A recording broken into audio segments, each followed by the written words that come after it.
What's up guys, Nor here and welcome to Book of Showtime Chapter 51.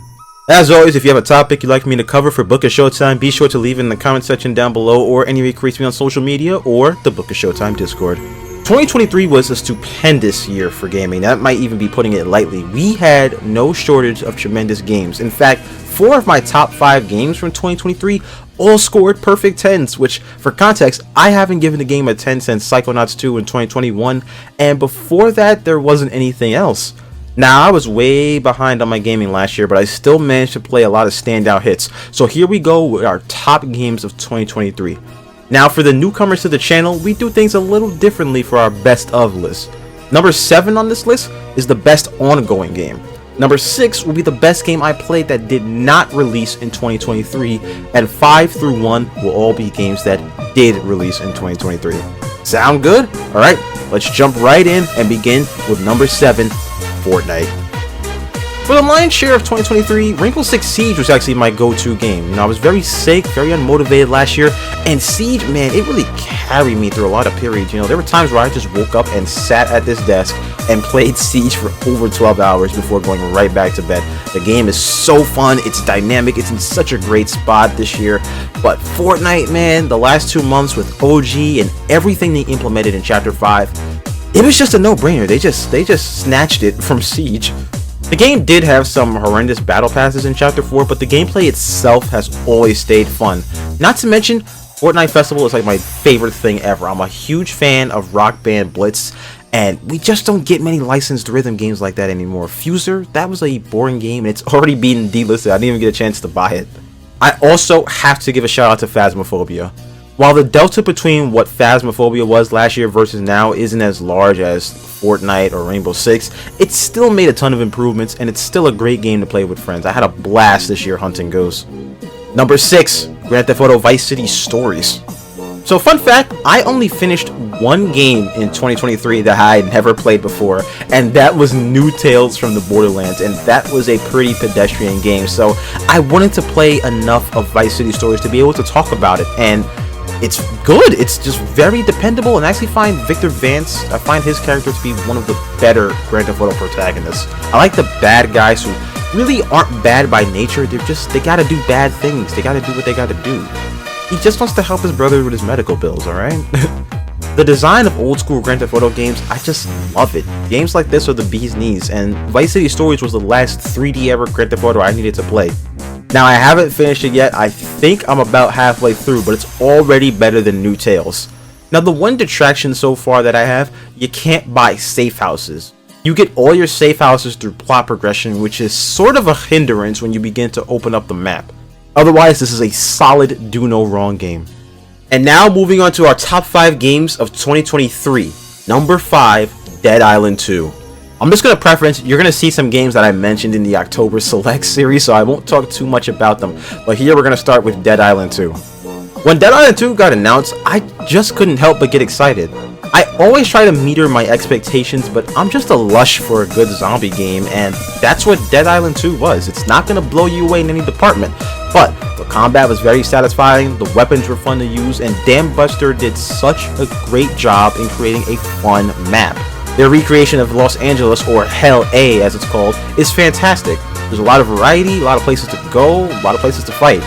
The humor the game showcases is splendid as well, though they did butcher the Sam B character. I wasn't a fan of that one. Now, the big question is, Nor, was it worth the wait? Honestly, yeah, it was worth the wait.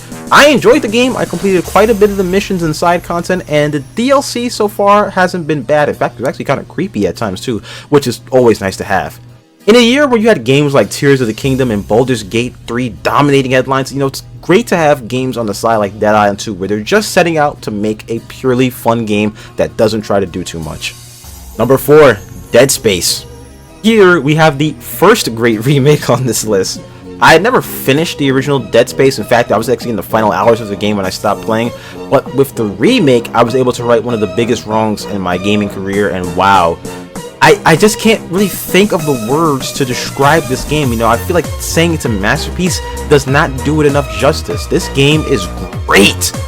I've never been a graphics guy, but I just couldn't help but spend most of Dead Space walking around the Ishimura just to take in the scenery. Also, as a form of caution, as a necromorph can jump out at any minute, so I was kind of doing that Patrick walk from that SpongeBob episode where he's going wee woo. That was me the entire time.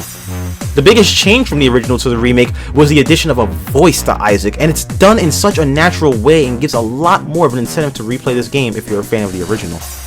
Number 3, Spider-Man 2. Boy, oh boy, what a masterclass in sequels Spider-Man 2 was. Now, I didn't play much of the original, but I did play the Miles Morales game, and I thought it was alright. But Spider-Man 2, God, everything about this game is great, but most importantly, the web slinging and getting around the city just feels so fun. But I didn't feel that infamous exaggerated swagger of a black teen, unfortunately. I didn't get that when I was playing this game. Spider-Man 2 also did such a great job of capturing who Spider-Man is. You know, the way Peter and Miles connect with the city is unlike anything I've ever seen in a superhero game. Though we don't really get too many situations where superheroes do get to interact with cities, but still, as someone who, you know, keeps up with a lot of the lore of Spider-Man, this was awesome. Spider-Man 2 was as Spider-Man as a Spider-Man game could be. The story was, man, it was something else. The combat and gadgets were fun. The game was just so good. It was so great. I loved it, you know, and I actually platinumed the game. I never do that. I never care about trophies or achievements, but the game was so fun, I just wanted to keep playing after I finished the main story. Now, there's this strange criticism of the game, and this is what I detest about social media. You know, they all like things and then all collectively decide to turn on things. I've seen complaints that the game is lacking in content, and while yes, I do wish there was more stuff to do, but you can say that about any game after you finish it. I wish there was more to do.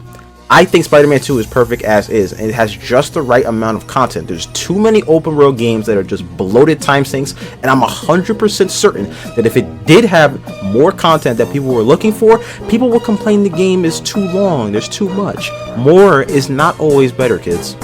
Number 2, Resident Evil 4. I was uncharacteristically not all that excited for the remake of Resident Evil 4, and I say that because the original is my favorite game of all time. I don't know if it was just skepticism mixed with a feeling of too soon, but I wasn't caught up in all the hype of Resident Evil 4 until I saw one of the death scenes on Facebook, and I was like, oh, we are back. I felt like death scenes got extremely tame in the Resident Evil series after 4, and I don't have like a death fetish, but I think the graphic nature of death scenes in horror games add to the overall horror element, because now you're afraid to die. You didn't want to see your hero get their face melted off or snapped in half backwards. But I digress. All my worries went right out the window. Resident Evil 4 is an amazing recreation of a classic game, and even though a few sections are missing, they either weren't missed, were overhauled, or were featured in separate ways, which is a much better use for them. Now, this might surprise some of you, but I actually haven't played the Mercenaries yet. Listen, calm down. I don't know why, but I just haven't felt like playing it. I played the main game, I played separate ways. After that, the game has just kind of sat idle in my library. I don't know why, but soon I will just sit up and play it. When I first got Resident Evil 4, my intentions were to play the game twice over the first weekend, but I massively underestimated how much they added to the game, and it's all done very naturally. I don't think anything, any section, any mechanic, anything at all feels tacked on or shoehorned in. This is a bona fide contender for greatest remake of all time, which is funny because the remake of the original Resident Evil was one of the greatest remakes of all time too. So Capcom, they just know what they're doing. Remember back in chapter 20 when we discussed the essence of remakes? My philosophy for remakes was this: a remake should preserve the legacy of the original while enhancing the experience for modern audiences without compromising the original game's feel, vision, and scope. Resident Evil 4 delivered on that 100 times over. The side missions and the shooting gallery overhaul are amazing, and they really add some depth to Resident Evil 4 in ways we kind of couldn't imagine. I also like the characters a lot more here. Like, I liked a lot of the characters in Resident Evil 4 period, but Ashley is amazing, Louis, Ada, Krauser, they're just all done such good justice here. Resident Evil 4 was unanimously going to be my number 1 pick. That was until mid-October. Before we get to my number 1 pick, let's see what the community has to say about their favorite games of 2023. Ben says, it was super close with Spider-Man 2, but in the end, I went with Tears of the Kingdom. This game is just so dang good and improved on everything that Breath of the Wild did. I had so much fun playing, I was so immersed as soon as I picked it up. This game is the total package. Sadly, I haven't played Tears of the Kingdom. I really want to. I brought it not long after it came out. It looks amazing, but I got sick around the time I would have started it, and I just never got around to playing the game. But every clip I've seen of Tears, all the memes, the game just looks fantastic, and I'm glad Ben ate last year with Tears and Spider-Man 2. You know, two of his favorite games got great sequels. He had a great year. I also ate last year too. Hold on, now that I think about it, all the survival horror games that dropped last year, it's been fantastic for me. Vinny says, gotta be Baldur's Gate 3, Resident Evil 4, and Tears of the Kingdom. There are a ton of other great looking games that came out this year, but unfortunately I haven't gotten a chance to play them yet. I'm in the same boat as Vinny. There were a lot of bangers last year, and even like sneaky little hits under the radar games, indie titles, you know, that I really wish I could have played, but I just never got around to doing it. So hopefully 2024 I can start off, I can just catch up on a lot of gaming that I've been wanting to do. Like Vinny and myself, Sithy also says Resident Evil 4. He then goes on to say Armored Core 6 and Final Fantasy 16. You know, Final Fantasy 16 was a game I was interested in playing before it came out, and once it did come out, my interest started to wane, and now I don't want to play the game. There was no way I was going to pay full retail, and even if I did split it with someone, I'm just not into Final Fantasy enough to justify that purchase. Entity says, for a game that cost me 46 cents, I believe in Capybara. Supremacy on Steam is a steal. And Amy says, I didn't play many games that released last year, but my favorite is probably Vengeful Guardian Moonrider. These games are both extremely on brand for these two. They play a lot of silly or obscure games. I had to Google both of these games, but that's cool though. And now, back to my list, number 1. Alan Wake 2. I still can't believe Alan Wake 2 is a real game. I played it all the way through, and I just can't believe it's real. I waited so long for this game. It is fantastic on every level. It's already in my top 10 games of all time, and I think it's an undisputed top 5 survival horror game. I will die on that hill. Now, with Resident Evil 4, Dead Island, Dead Space, I did talk about them in the October Selects. Alan Wake 2, I devoted an entire chapter to its greatness, but just to kind of briefly reiterate, I've never seen a survival horror game, out of every survival horror game I've ever played, and I've played a bunch, I've never seen a survival horror game march so vehemently to the beat of its own drum like Alan Wake 2 has. I genuinely believe that we have not experienced anything like its mix of tension, fights, atmosphere, storytelling, everything. The game has no shortage of standout moments that linger in your mind hours, days, weeks after completion. I honestly can't remember the last time a game walked in and carved its name on my heart the way Alan Wake 2 has. It's a legendary piece of gaming, and if you haven't played it, you need to play it. In fact, go play it now. You had time to watch this video, right? What's a few more hours? Alright guys, thank you so much for watching this video. It's good to be back doing Book of Showtime after our little break. Let me know down below what your favorite games of 2023 were. And before you guys go, I want to just give a quick update on the future of Book of Showtime. I know I mentioned last week that there will be an uptick in content when I've come back from my break, but my health has not improved the way I had hoped since then. I keep running into setbacks, so I can't do as much as I planned at the rate that I had planned, but I'll still plan to do a chapter a week for the next couple of months if I can manage it. Like I said, my health has been pretty poor, but I will try and do as much as I can. And thank you guys for being so understanding and sticking with me through our break. Inshallah, I will see you in the next chapter.